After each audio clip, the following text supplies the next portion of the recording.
చూస్ country delight, live better. ఇప్పుడే country delight app ని download చేసుకోండి. హాయ్ హలో నమస్తే, this is Suvarna. Welcome to Suman TV. Recent టైమ్స్లో social మీడియాలో పాజిటివ్ కంటే నెగిటివ్గానే ప్రచారాలు ఎక్కువగా జరుగుతూ ఉంటాయి. బట్ గత 2 days నుంచి కూడా ఒక వార్త వైరల్ అవుతుంది. ప్రముఖ మీడియా సంస్థ మీద దాడి.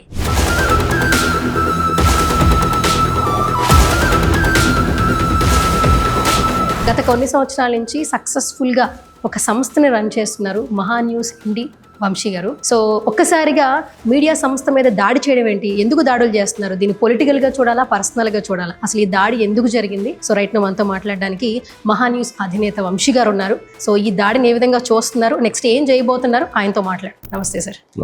సో ఇలా కలవడం కొంచెం బాధగానే ఉంది. బట్ ఫస్ట్ ఆఫ్ ఆల్ ఏంటంటే, ఒక జర్నలిస్ట్గా మీ యొక్క జర్నీ స్టార్ట్ అయింది, ఒక సంస్థ అధినేతగా ఇక్కడ దాకా ఎదిగారు. మహా న్యూస్ అనేది ఇప్పుడు రైట్ నో ఉన్న శాటిలైట్స్ ఛానల్స్తో కలిపి ఒక లీడింగ్ ఛానల్స్లో మీరు కూడా ఒక బ్రాండ్ క్రియేట్ చేసుకున్నారు రైట్ నో. అలాంటి మీ సంస్థ మీద ఇంత పెద్దగా దాడి చేయడం అనేది ఫస్ట్ ఆఫ్ ఆల్ మీరు ఏ విధంగా చూస్తున్నారు? అంటే ఇది మీడియా మీద దాడి కంటే ప్రజాస్వామ్యం మీద జరిగినటువంటి దాడి, ఇది ప్రజల మీద జరుగుతున్నటువంటి దాడి. నేను ఒకే ఒక క్వశ్చన్, నేను నిన్న ఇప్పుడు రేపు అడగబోతున్న క్వశ్చన్ ఏంటంటే, సిట్టు విచారణ జరుగుతుంది. ఏ విషయంలో జరుగుతుంది? ఫోన్ ట్యాపింగ్ కేసు విషయంలో జరుగుతుంది. ఆ ఫోన్ ట్యాప్ చేసినటువంటి వాళ్ళని పిలిచి వాళ్ళని అరెస్ట్ చేశారు. ఎవరైతే బాధించబడ్డారో వాళ్ళని పోలీస్ స్టేషన్ పిలిచి ఎంక్వైరీ చేస్తున్నారు. వాళ్ళందరూ అక్కడికి వెళ్ళి మా ఫోన్లు ట్యాప్ అయినాయి, మేము పోయి దాంకున్నాం, బెంగళూరులో దాంకున్నాం, అక్కడ దాంకున్నాం, మమ్మల్ని ఇబ్బందులు పెట్టారని వాళ్ళు బయటకు వచ్చి చెప్తున్నారు. అలా చెప్తున్నప్పుడు వాటికి సంబంధించినటువంటి వార్తలని ప్రసారం చేయాల్సినటువంటి బాధ్యత మీడియా మీద ఉందా లేదా? మరి అలాంటి ప్రసారం చేసినప్పుడు వాటికి సంబంధించి ఈ రకమైనటువంటి దాడి చేయడం సరైనటువంటి చర్యనా? ఒక పొలిటికల్ పార్టీ, అంత పెద్ద లీడర్షిప్ ఉన్నటువంటి పార్టీ ఈ రకంగా వాళ్లే ప్రజాస్వామ్యాన్ని కూలీ చేస్తే, వాళ్లే ఫోర్త్ ఎస్టేట్ని కూలీ చేసేటువంటి ప్రయత్నం చేస్తే ఇది ఎంతవరకు కరెక్ట్ అనేటువంటిది నా ప్రశ్న. ఓకే సార్, ఫోన్ ట్యాపింగ్ గురించి చాలా ఛానల్స్ చేస్తూ ఉన్నాయి. బట్ మహా న్యూస్ మీద ఇంత పెద్దగా దాడిని ఏ విధంగా చూడాలి? మీరు పెట్టిన టైటిలే ప్రశ్నిస్తే దాడులు చేస్తారా అంటున్నారు. అంటే మీరు ప్రశ్నించినందుకు ఈ దాడి జరిగిందని అనుకోవాలంటారా? అంటే ఖచ్చితంగా ప్రశ్నించినందుకే దాడి జరిగింది. వారు అభ్యంతరం తెలియజేసినటువంటి అంశం ఏంటంటే, మేము పెట్టినటువంటి థంబ్నెయిల్స్ మాకు అభ్యంతరంగా ఉన్నాయి అనేది వాళ్ళు చెప్పిన వరడు. నిజంగా కేటీఆర్ గారికి లేదా బీఆర్ఎస్ పార్టీలో ఉన్నటువంటి చాలామంది నేతలకి మహా న్యూస్తో టచ్ ఉంది. ఇదిగో మాకు ఈ థంబ్నెయిల్ అభ్యంతరంగా ఉంది, మీరు పెట్టినటువంటిది బాగలేదు అనేటువంటిది ఉన్న ఒక అంశం మాకు తెలియజేస్తుంటే, మేము అది తీయకపోతే లేదా దానికి సంబంధించి కరెక్షన్ చేయకపోతే, నిజంగా వాళ్ళు తప్పు అయ్యి ఉంటేనే మేము తీస్తాం. అలాంటిది ఉంటే ఆ కమ్యూనికేషన్ ఇచ్చేటువంటి సాంప్రదాయం బీఆర్ఎస్ పార్టీకి లేదా, నిజంగా ఆ థంబ్నెయిల్ తప్పు ఉంటే, నీకు అభ్యంతరం ఉంటే అడగాలి కదా ముందు. దానికి సంబంధించి లేదు, మీకు అభ్యంతరం ఉంది, నేను తీయలేదు, నువ్వు తీయకపోతే నీకు అనేక అవకాశాలు ఉన్నాయి కదా, చట్టపరంగా తీసుకోవచ్చు, న్యాయపరంగా తీసుకోవచ్చు. ఇన్ని అవకాశాలు ఉంటే వాటన్నిటిని ఎందుకు కాలు రాసి ఈ స్థాయికి వచ్చారు? నిజంగా అభ్యంతరం ఉంటే చెప్పొచ్చు కదా, నేను తీయకపోతే లేదా దానికి సంబంధించి నేను క్లారిఫికేషన్ ఇవ్వకపోతే దాని మీద అభ్యంతరం ఉండాలి. అంతేగాని ఈ రకమైన చర్య ఏంటి? ఇంతమంది మీద దాడి చేసి, మీడియా మీద దాడి చేసి, ఇంత ధ్వంసం చేసి, ఇన్న కోట్ల రూపాయల ఆస్తులు ధ్వంసం చేయటం ఏ రకమైనటువంటి ఇండికేషన్, ఏ రకమైనటువంటి సమాజానికి మెసేజ్? ఇది ఆలోచించుకోవాలి. నిన్నటి నుంచి మహిళలు కూడా మాట్లాడుతూ ఉన్నారు. మహిళలు కూడా ఒకటే చెప్తున్నారు, థంబ్నెయిల్స్ గురించే మాట్లాడుతూ ఉన్నారు, జరిగిన దాడి గురించి ఎవరు మాట్లాడట్లేదు. సో మీరు చాలా మట్టుకు కూడా ఎక్కడైనా ఒక మహిళకి అన్యాయం జరిగినా, అంటే పొలిటికల్గా కావచ్చు, పర్సనల్గా కావచ్చు, మహా న్యూస్ ద్వారా కూడా చాలా వార్తలు ప్రచారం చేశారు. గతంలో బీఆర్ఎస్ పార్టీ అధికారంలో ఉన్నప్పుడు కేసీఆర్ గారి గురించి, కేటీఆర్ గారి గురించి కూడా మంచి మంచి పాజిటివ్ ప్యాకేజీలు కూడా మీ ఛానల్లో టెలికాస్ట్ కూడా అయినాయి. ఒక్కసారిగా దీన్ని అసలు ఎలా చూడాలంటారు? అంటే పొలిటికల్ టర్న్ తీసుకుందండి. దీని వెనక ఎజెండా ఇది కాదు, దీని వెనక ఇంకొక ఏదో ఎజెండా ఉంది. ఆ ఎజెండాలో భాగంగా ఇప్పుడు ఇది కాంట్రవర్సీ క్రియేట్ చేశారని నేను అనుకుంటున్నా. నిజంగా కొంతమంది చేత ఎవరైతే బీఆర్ఎస్ పార్టీయో లేదా అనుబంధంగా సంబంధించినటువంటి వాళ్ళు మాట్లాడుతున్నారు. ఎప్పుడన్నా నా విషయంలో కానీ మహా న్యూస్ విషయంలో ఇటువంటి కాంట్రవర్సీ ఉందా? లేదు కదా. ఇప్పుడు ఈ సంబంధించినటువంటి బీఆర్ఎస్ పార్టీ కొన్ని అభ్యంతరాలను వ్యక్తం చేసింది. అభ్యంతరాన్ని ఇందులో ఎవరన్నా నాతోటి మాట్లాడారా? నేను చెప్పినటువంటి దాంట్లో ఏం అభ్యంతరం లేదంటున్నారు. ఒక థంబ్నెయిల్ పెట్టిన దాంట్లో ఒక రిపోర్టర్ చెప్పినటువంటి అంశం మీద అభ్యంతరం, అది చెప్పాలి కదా, డిస్కస్ చేయాలి కదా, అడగాలి కదా. అసలు దానికి ఇంత వికృతమైనటువంటి ఈ రకమైనటువంటి దాడి, ఇంత మనుషుల్ని చంపేటువంటి దాడి, ఇది అసలు ఏ రకంగా ఇండికేషను? వారికి మీడియా వస్తుంది, వారు రేపు బీఆర్ఎస్ పార్టీ ఒక పెద్ద వ్యవస్థ. ఆ వ్యవస్థ ప్రజలకు దగ్గరికి రేపొద్దున వెళ్ళి ఏమని అడగాలి? అధికారంలో లేనప్పుడు ఇలాంటి దాడులు చేస్తే రేపు అధికారంలోకి వచ్చిన ఎలాంటి దాడులు ఉంటాయి అనేటువంటిది భావించాలి. ఇది సరైనది కాదు అసలు. దీనికి చాలా ప్లాట్ఫామ్స్ ఉన్నాయి, నేను చాలా ఓపెన్గా ఉంటాను, డిస్కస్ చేయొచ్చు, మాట్లాడవచ్చు, ఇది కాదు మా అభ్యంతరం ఇదని చెప్పవచ్చు. అట్లా కాకుండా ఇట్లా ఈ రాంగ్ రూట్ ఎంచుకోవటం అనేది అది వారికి మంచిది కాదు. నాకేం ఓట్లు అవసరం లేదు, నేనేమి ఎలక్షన్ నిలబడేది లేదు, నాకు ఓట్లు అవసరం లేదు. ప్రజాస్వామ్యంలో ఇలాంటి దాడులు చేస్తే ప్రజలు రేపు హర్షిస్తారా, ఓట్లేస్తారా?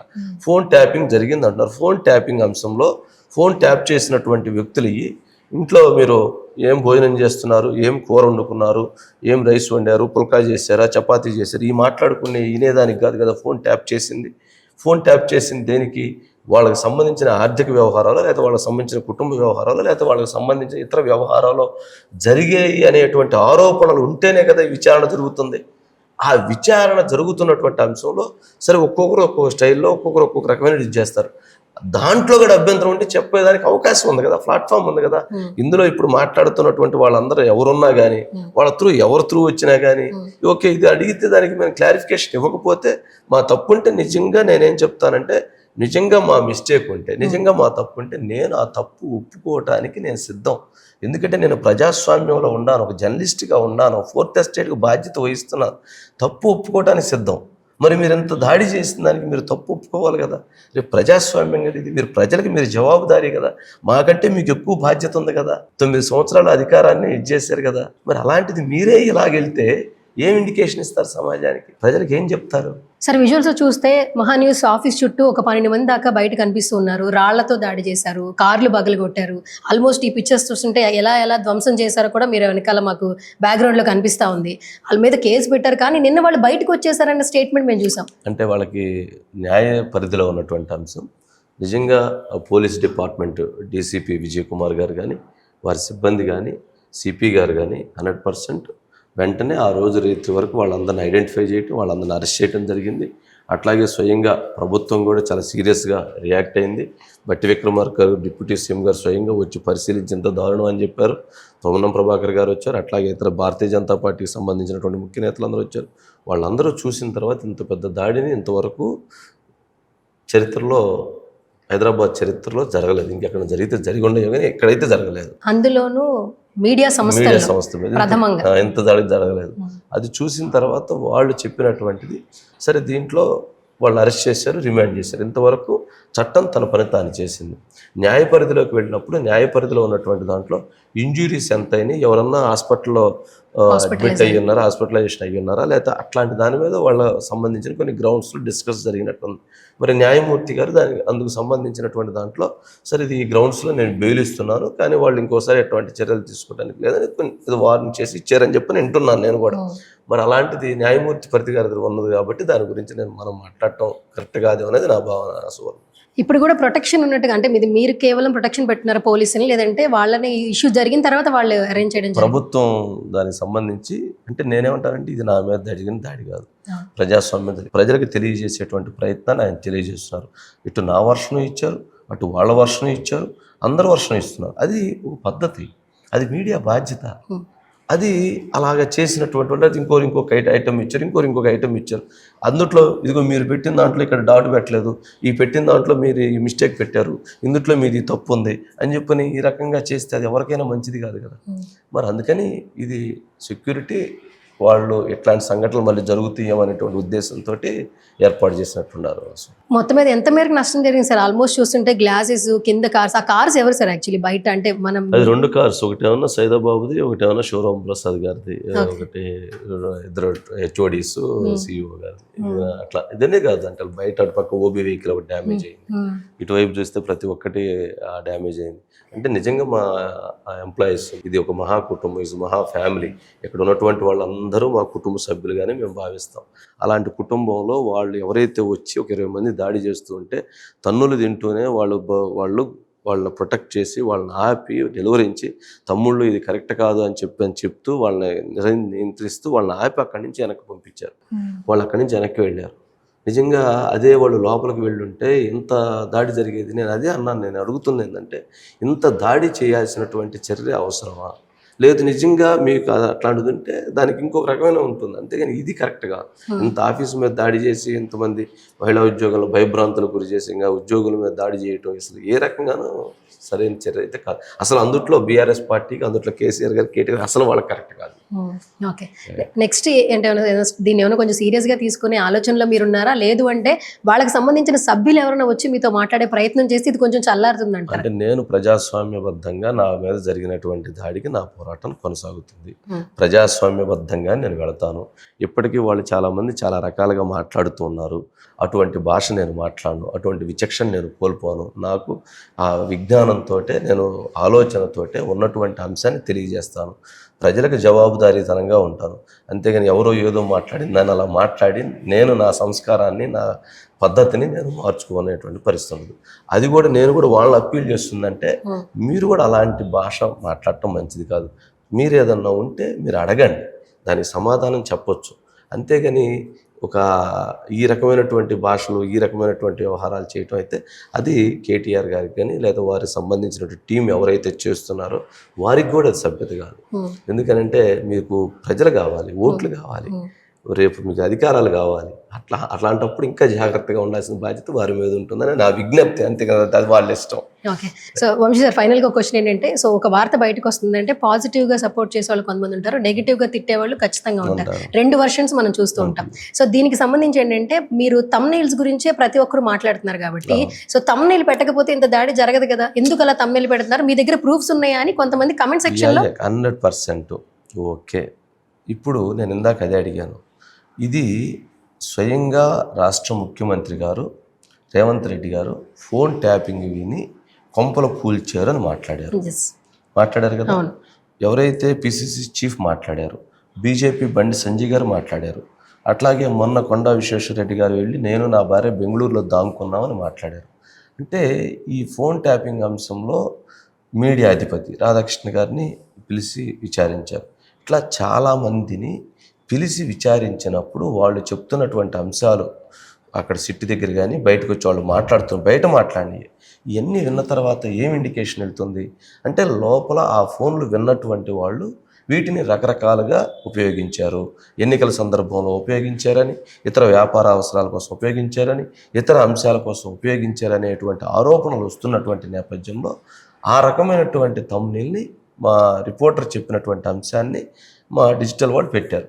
నేను అడుగుతున్నది, మీకు ఆ టైటిల్ దాని మీద అభ్యంతరం ఉంటే దానికి సొల్యూషన్ ఉంది కదా. నాకు కమ్యూనికేషన్ వల్ల చైర్మన్ నన్ను అడిగితే నేను దాన్ని సవరించుకుంటాను. నేను సవరించుకోకపోతే నేను అదే స్టాండ్ మీద ఉంటానంటే నువ్వు మాట్లాడచ్చు. నేను అదే అంటున్నాను. కానీ కనీసం ఆ చిన్నపాటి స్పృహని అంత అధికారంలో ఉన్నటువంటి వ్యక్తులు ఆ రకమైనటువంటి మిస్ అయితే ఎట్లా? నేను కేటీఆర్ గారికి అదే రిక్వెస్ట్ చేస్తుంది. మీరు ఒక ప్రజానాయకుడు, మీరు భవిష్యత్తు నాయకుడు, మీరే ఇట్లాంటి చర్యలు చేస్తే రేపు రాష్ట్రంలో ఎటువంటి ఇండికేషన్ ఇస్తాం? హైదరాబాద్కి మేము బ్రాండ్ అంబాసిడర్ చెప్పినటువంటి మీరు ఇలాంటి దాడి చేయడం ద్వారా హైదరాబాద్ బ్రాండ్ని ఏ విధంగా మీరు తీసుకెళ్తారు? కనీసం ఒకసారి మాట్లాడాల్సినటువంటి అవసరం, కమ్యూనికేషన్ చేయాల్సినటువంటి అంశం, మీ అభ్యంతరాన్ని తెలియజేసిన అవసరం. ఇన్ని అవకాశాలు ఉంచుకొని ఇంత పెద్ద దీనికి మీరు వచ్చారు అని అంటే మీ వెనక దాగి ఉన్నటువంటిది ఇంకొక ఎజెండా ఏదో ఉంటుంది. అది కాకపోతే ఇది కాదు కదా. నేను చాలా క్లియర్. నేను పొరపాటు చేస్తే, నా దగ్గర మిస్టేక్ ఉంటే నేను అపాలజీ చెప్తాను. మీ దగ్గర తప్పు ఉంటే మీరు అపాలజీ చెప్పేటువంటి ధైర్యం మీకుందా? అది ఎంతకంటే ఏం కావాలి? ఇంత జరిగింది, మీరు ఏం ఎక్స్పెక్ట్ చేస్తున్నారు? అపాలజీ ఎక్స్పెక్ట్ చేస్తున్నారా? చాలా వరకు మొత్తం నష్టం అయితే జరిగింది. నేనైతే ఆయన ప్రజానాయకుడిగా కావాలి అనుకుంటే, ప్రజానాయకుడిగా ఎదగాలి అని అనుకుంటే ఆయన వైపు నుంచి నేను క్షమాపణ కోరుకున్నా, అపాలజీ కోరుకుంటున్నా. ఎందుకంటే ఇది నాది సంబంధించింది కదా, ప్రజాస్వామ్యానికి సంబంధించింది. ఎవరైనా 10 మంది మేధావులు దీనికి సంబంధించి ఇది కరెక్ట్ అంటారేమో అడగమనండి. వాళ్ళు కరెక్ట్, ఇట్లాంటి దాడి చేయటం కరెక్టే, ఇట్లాంటి ధ్వంసం చేయటం కరెక్టే అని చెప్పానంటే నేను వాళ్ళు చెప్పిన దాన్ని నేను ఏకీభవిస్తాను. 10 మంది జర్నలిస్టులు పెద్దవాళ్ళని 10 మందిని కేటీఆర్ గారికి తెలిసిన వాళ్ళని పిలవమనండి. నేను ఎక్కడ రమ్మంటే అక్కడికి వస్తా, లేదా వాళ్ళు అక్కడికి రమ్మంటే నేను అక్కడికి వస్తా, లేదా వాళ్ళు వస్తానంటే నేను ఇక్కడ వెల్కమ్ చెప్తా. ఇది చూసిన తర్వాత, ఈ దాడి జరిగిన చూసిన తర్వాత వాళ్ళు కనుక ఏ జడ్జిమెంట్ చెప్తే ఆ జడ్జిమెంట్ కరెక్ట్గా నిలబడతా. నేను అది ఉండాలంటున్నా. ఒక లీడర్కి అది ఉండాలి, మీడియాకి అది ఉండాలి. అది లేకపోతే ఎట్లా? కానీ వంశీ గారు, ఇలాంటి ఘటనలు జరిగినప్పుడు పార్టీ వెనకాల ఉన్న కార్యకర్తలు చేస్తున్నారు కానీ పార్టీకి సంబంధం లేదు ఇలాంటి అని చెప్తూ ఉంటారు. మరి ఈ మాటలు ఇది ఇక్కడ చెప్పలేదు అనుకుంటాను. సో ఇక్కడ ఇది ఎక్కడ చెప్పినట్లేదు వాళ్ళు కొంత దీన్ని కొంచెం ఓన్ చేసుకోవాలా, లేకపోతే ఓన్ చేసుకునే విధంగా ఇట్లా మాట్లాడుతున్నారు. కొంతమంది అయినా దీన్ని ప్రాంతీయ విభేదాలు రెచ్చగొట్టే విధంగా మాట్లాడుతున్నారు, కొంతమంది ప్రాంతీయ తత్వాన్ని యూజ్ చేస్తున్నారు. సిట్టు విచారణలో ఫోన్ ట్యాపింగ్ జరిగినటువంటి అంశాలకి, ఆ ఫోన్ ట్యాపింగ్ అంశాలలో విచారణకు జరుగుతున్నటువంటి అంశాలకి, ఈ వార్తకి ప్రాంతీయ అంశాలు ఏమైనా ఉన్నాయా? I'm Indian. ఎవరైనా అసలు దాంట్లో ఉన్నటువంటి వాళ్ళు పాపం వాళ్ళు కొంచెం ఆలోచన చేయాల్సిన అవసరం ఉంది. ఇవాళ అది ఆ ఫోన్ ఇంకొకరు ట్యాప్ కావచ్చు, లేకపోతే ఇంకొకరు ట్యాప్ కావచ్చు, అది ఇంకొక రకమైన పరిస్థితులు రావచ్చేమో. అలాంటిది అవసరం ఏముంది అనేటువంటిది నా రిక్వెస్ట్ అంతే. Thank you so much.